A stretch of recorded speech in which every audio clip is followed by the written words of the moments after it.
BNP জোট এবং জামাতের নেতৃত্বে জোট তারা কিন্তু কেউই ইসলামকে রাষ্ট্রীয় পর্যায়ে পরিচালনার জন্য তারা নির্ধারিত করে নাই। 10 মিনা গলাচিপার মাটি ইসলামের ঘাঁটি।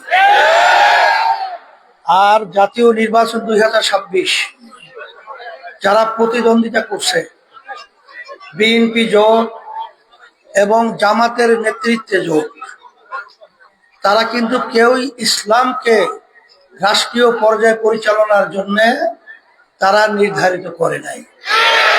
তারা রাষ্ট্র পরিচালনা করবে এই প্রচলিত গণতন্ত্রের নিয়ম আইন অনুযায়ী, যেই নিয়মের ভিতরে হাজার হাজার মায়ের কোলগুলো সংখ্যার হারা হয়ে যায়, যেই নিয়ম আদর্শের মধ্যে দেখা যায় যে যারা নাকি একটু দুর্বল তারা তাদের ন্যায় বিচার পায় না।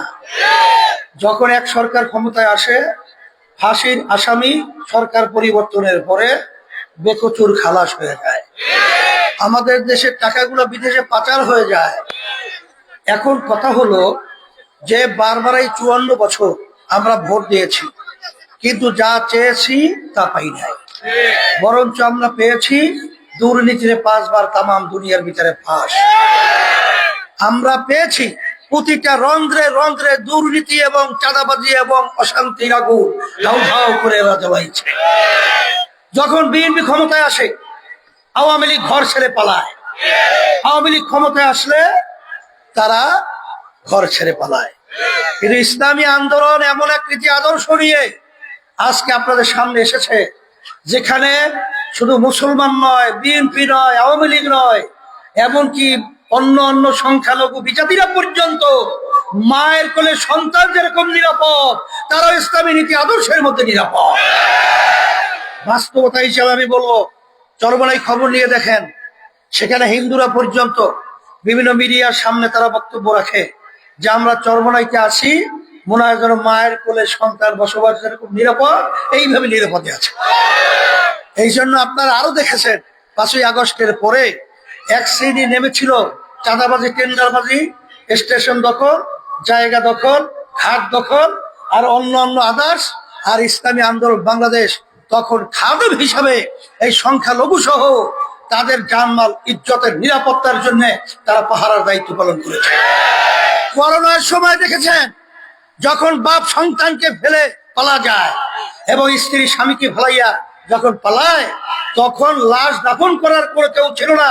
ইসলামী আন্দোলন সহ আমাদের মুজাহিদ কমিটির এবং অন্যান্য আমাদের সহযোগী সংগঠনের আমার ভাইরা তখন এদের জানাজা নামাজ পড়ায়, গোসল করায়, কাফন কাফনের ব্যবস্থা করে। যত বন্য কবলিত অবস্থায় দেখেছেন, আমরা কিন্তু আলহামদুলিল্লাহ আমাদের সাধ্য অনুযায়ী সেই আমরা তাদের পাশে কিন্তু সর্বত্র দাঁড়িয়েছি। এবং 5ই আগস্টের পরে দেখেছেন, যখন নাকি রাস্তায় যানজট, মানুষের চলাফেরা কষ্ট হয়ে গেছিল, তখন আমরা ট্রাফিকের সিগন্যালের দায়িত্ব পালন করেছি। এক কথা আমি বলবো, ইসলামী আন্দোলন বাংলাদেশ প্রতিষ্ঠিত হয়েছে দুনিয়াতে শান্তি, আখিরাতে মুক্তির লক্ষ্যে। এখন কথা হলো এতটুকু, আজকে আপনাদের এলাকার ভিতরে যারা প্রতিদ্বন্দ্বিতা করছে, আর আমাদের জামাই, আমার বড় ভাই জামাই, আমারও জামাই মুফতি আবু বকর, তাকে আপনারা চেনেন। আমি আপনাদেরকে আর কিছু আশ্বাস না করলেও এতটুকু বলতে পারি, আল্লাহ যদি তাকে কবুল করে, সে যদি বিজয় হয়, আমরা আল্লাহর ফজর করবে আশা করি আল্লাহর রহমতে আপনাদের মুখে হাসি ফুটাতে পারবো। কাউকে পালাতে হবে না, কাউকে মিথ্যা কেসের মাধ্যমে তাদের সংসার বিলীন করতে পারবে না ইনশাআল্লাহ। চাঁদাবাজি থাকবে না, দুর্নীতি থাকবে না, শরীরের দেশ শরীরের এলাকায় পরিণত হবে ইনশাআল্লাহ। এই লক্ষ্যকে সামনে রেখে কয়েকদিন মাত্র বাকি আছে। আমাদের রুটিনকে পরিবর্তন করে আমি শুনেছি যে আপনারা স্বতঃস্ফূর্ত ভাবে দিন নাই রাত্র নাই, টাকা পয়সা নাই, ঘাম ছড়িয়ে ভাইদের কাছে, মা বোনদের কাছে আপনারা যাচ্ছেন। আমি আবার একটু আদা করতে চাই যে হাত পাকে বিজয় করার জন্য, আবু বকরকে বিজয় করার জন্য আমরা আমার ভাইদের কাছে যাব, মা বোনদের কাছে দাওয়াত পৌঁছাবো, হাত পাকে বিজয় করব। এরকম অবিরাম কাজ করার জন্য কে কে রাজি আছেন? আল্লাহু আকবার, নারায়ে তাকবীর। কবুল করুন।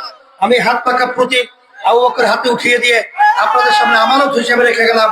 আল্লাহ রাব্বুল আলামিন যেন বিজয়ের মালা তার গলায় পরিধান করায়।